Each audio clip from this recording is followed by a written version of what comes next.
Welcome back here to Wake Up Call with Dan Tortora for a very special conversation inside the Great Lakes Honda City studios. And of course, Great Lakes Honda City, as I am traveling here, and this man's been traveling as well.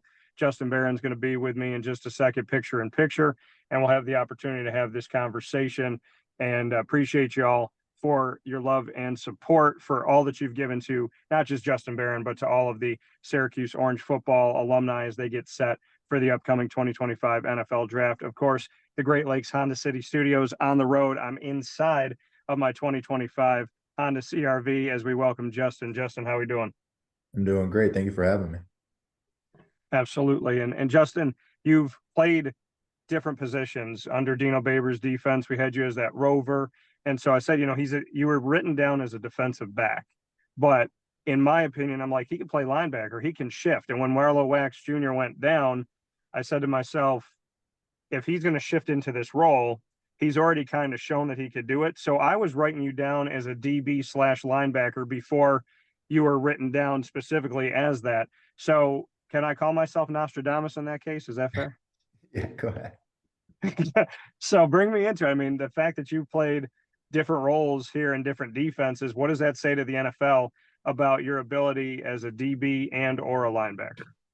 Yeah, I think the biggest thing about it is that, it's what can you do?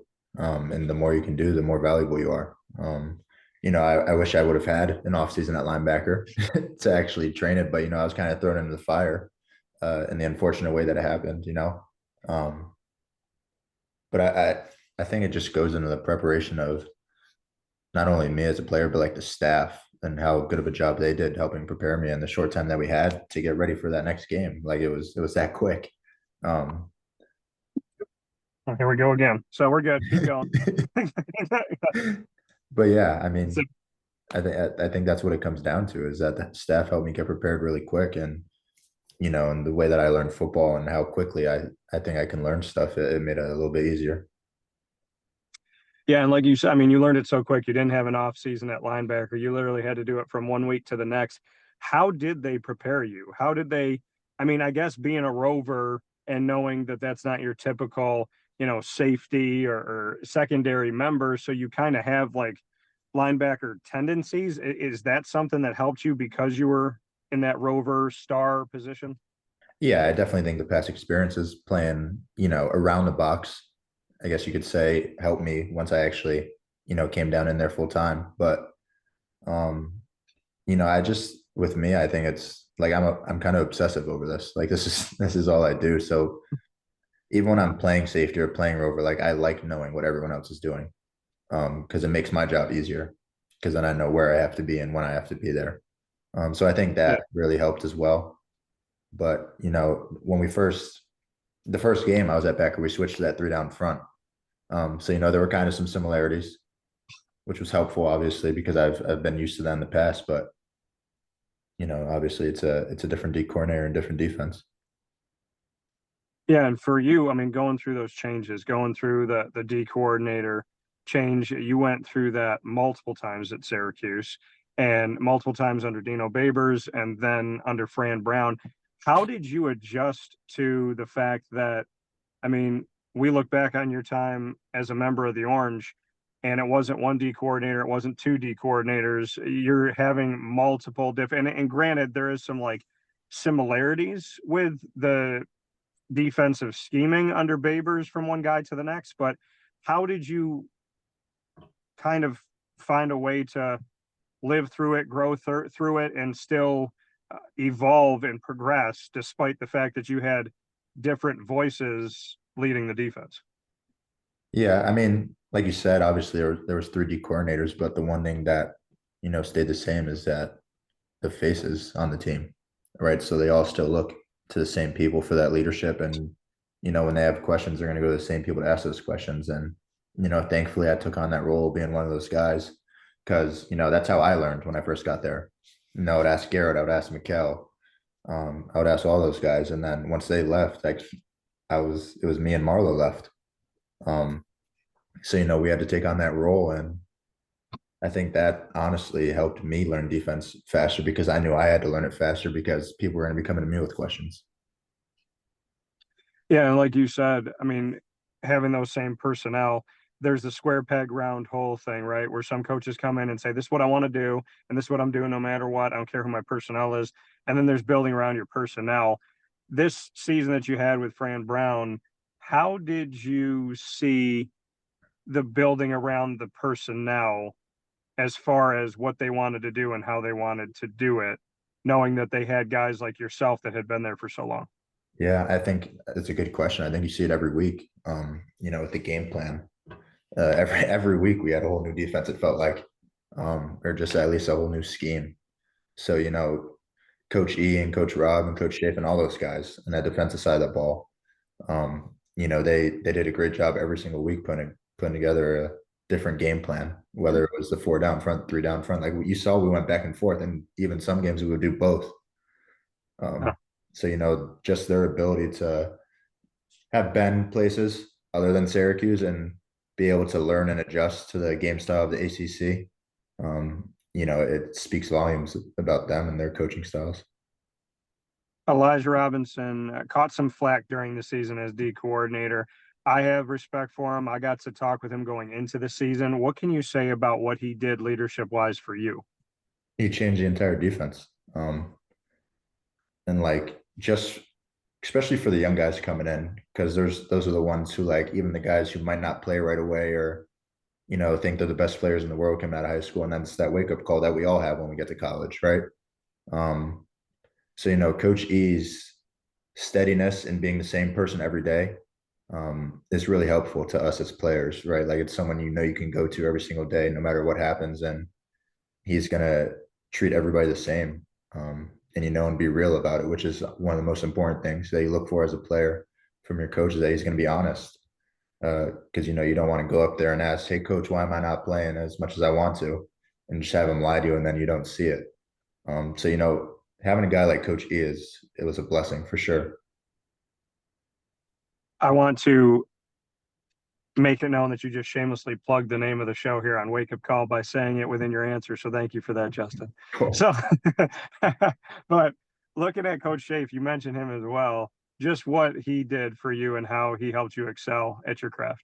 Yeah. So when I was, I had that whole spring ball and fall camp at that star position in defense. And even then, me and him would always talk about like the next level and where I'd fit in and, just being able to separate myself. So we would always talk about not even just the safety room and knowing that position, but knowing, the linebackers and the D line and knowing all the responsibilities. So he honestly helped make it a lot easier for me, that transition, just by teaching me all that stuff before I even had to know it.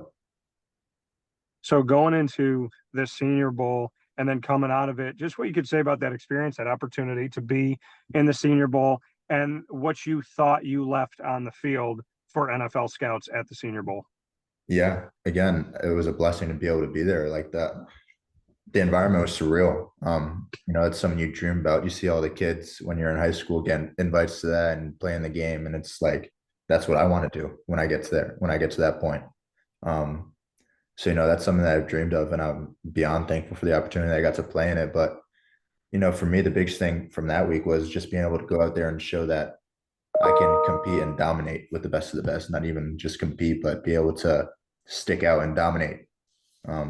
People always try and talk down on the ACC and say that all these other conferences are better, but when you get out there and play with them, you're able to show otherwise. And you asked about what I want to show to NFL scouts. It's that I can play that linebacker position full time. But the background that I have from playing safety and being in the slot, it only helps me when I move into the box, when I'm covering tight ends and running backs. So for you, Justin, I mean, is there something that, I mean, when talking with the NFL, if and when you have, is the conversation, we see you as a safety, we see you as a hybrid, we can see you at linebacker. What have they shared with you as far as where their expectations are of you? Because I know that you see yourself as multiple and I see you as multiple. What have you heard from them? Yeah, a lot of the questions have been, where do I see myself fitting in? And I like to say around the ball, around the football. But honestly, I think at the next level, I think it's going to be that linebacker spot. just with how the game's changing and, you know, the ability a lot of linebackers have come from the safety rooms now in today's game, being able to run sideline and cover. But I don't have a preference. I just want to play. And that's how I've always been. And you could see it from my college career, going from receiver to DB to linebacker to being on special teams to being a holder. Like I just want to be on the field and win. Yeah, and the fact that you did all of that, people get knocked sometimes for special teams, and they're like growing up as a kid, they're like, oh, if you're on special teams, it's because you're not good at this position on offense or not that good on defense. But to me, special teams, that's not the case, especially with Fran Brown. We saw yourself, Fidel Diggs. I mean, there's guys that were willing to be on it. Marlo Wax throughout his career, like guys wanted to get on the field, stay on the field. What can you say to your experience on special teams and why that should be something the NFL should look at? Yeah, I mean, I think I got almost 1,000 reps of football from playing just special teams, and especially as a young guy, like again, you have that wake up call when you get there. Again, quoting your show, but it's I love it's, it's kind of like you just want to try and find a way to get on the field and impact the game, in any way that you can. And for me, that was special teams my first year. So that. and I ended up being pretty good at it. And then played it throughout my entire career. And in NFL, obviously, they put a lot of pride in those guys who can play in special teams, and you're expected to, especially with the roster being even smaller. You got to be able to play special teams. Now, you and I have had the opportunity to build our relationship over the years, seen you on the field, off the field. We bumped into each other in the community before. I know you as somebody who's always a nice guy, always humble, always willing to, say hello to people and whatnot. How have you kept that about yourself? Because we've seen this evolution of the me mentality in collegiate athletics and college football. Why are you so humble? Why are you so kind? I mean, I pay attention to that because you can be talented on the field, but I look at the character of the human being. And to take just our relationship purely in my back and forth with you over the years, you have always treated me with respect, always given me a second, even if it's a handshake or how you doing. And I want to say thank you for that first and foremost, because it speaks to who you are as a person. But why have you stayed that way? Yeah, I appreciate you saying that, but I think the biggest thing for me, you know, I remember being like those kids asking for autographs or high fives when I was watching UConn games as a kid. Like I remember being that kid, and I see myself in them. And if me giving them a high five or a handshake or a glove or signing an autograph is something that's going to make them, want to pursue their dream even more, then who am I to say no and take 2 seconds out of my day to do that? Like I remember high fiving Andre Dixon before a UConn game, and I told my dad I wasn't going to wash my hand ever again. But little stuff like that, and then even just like being able to give back in the community, like that means so much to me. Um, I mean, there's certain areas of Syracuse that struggle a little bit with that, and as a football player, we have a platform that a lot of people don't have, and we're able to step forward and be able to give back and be able, like, even just going around and taking pictures with people. Like, you have no idea how much that's going to change someone's day or week or month. Like, you have no idea. So being able to have the platform to do that means the world to me. Well, they say winners get washed, and Fran has been able to get washed. Have you washed your hand since shaking Andre Dixon's hand? Yeah, I probably watched it that day still, but at the moment, it Yeah. was probably one of the coolest things that ever happened to me.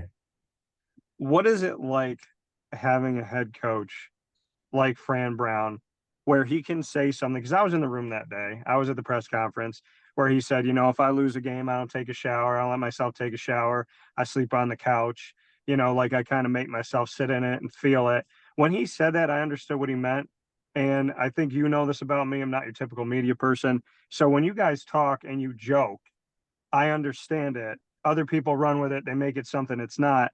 Well, I love Fran's clapback because in a way, Fran was kind of Kendrick Lamar in the fact that when the media took this as like, oh, he doesn't take a shower and they're talking about it for days. And what does that say? And what about your wife and this and that? And then he made an entire brand of clothing called Winners Get Washed. What's it like to have a head coach that will take the media twisting his words and then he'll twist it into something positive.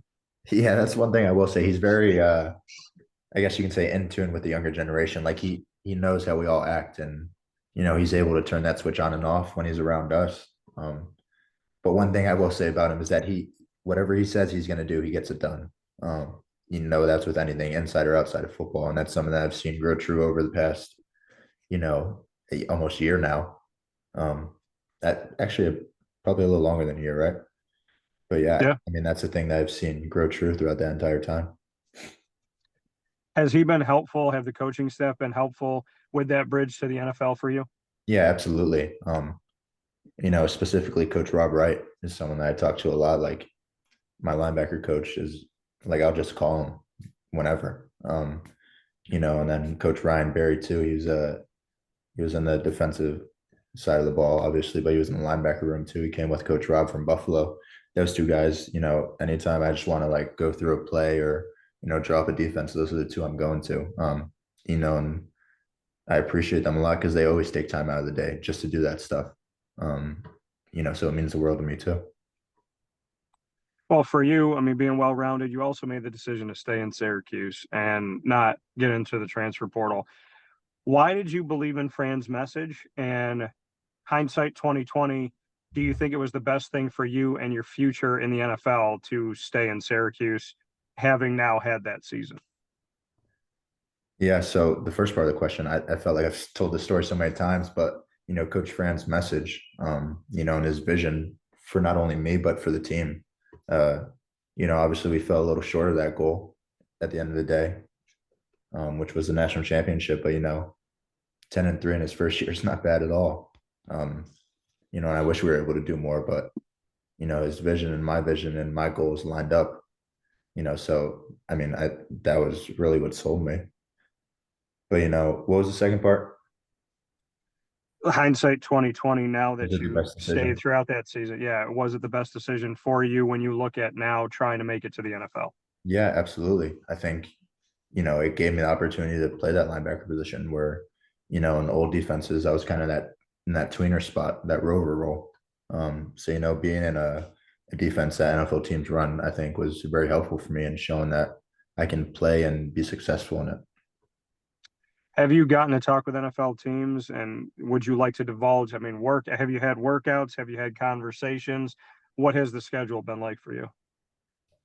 Yeah, I mean, I'm not going to tell you what teams, but I have had conversations. There's no workouts yet. All that stuff is kind of after pro day, at least to my knowledge.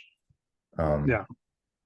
but I have had conversations, and I like to think they've gone well. um, I hope they have, but I'm kind of just being myself in these interviews, and hoping that my knowledge of the game and my versatility and everything that I bring to the table kind of sells them on me. How long with these NFL teams, how long are these conversations typically? And what questions have they asked you that kind of resonate with you? Yeah, it depends on the team, depends on how much they know about you already, but like I don't know. A lot of the questions are just really base stuff, just trying to get to know you as a person, as a football player. But they're worried about what you do outside of football, right? Like you're not just a football player for them. Like it's a contract now. They're paying you to do this, and their reputation lays on what you do as well. So Mid-March pro day, you'll be back at Syracuse. What have you heard about kind of what the expectation is of who's going to be there? I know Coach Hicks does a tremendous job of being a bridge to the NFL. And he has, and I've been there when he's gotten every NFL team or darn near every NFL team. So what have you been hearing about Pro Day?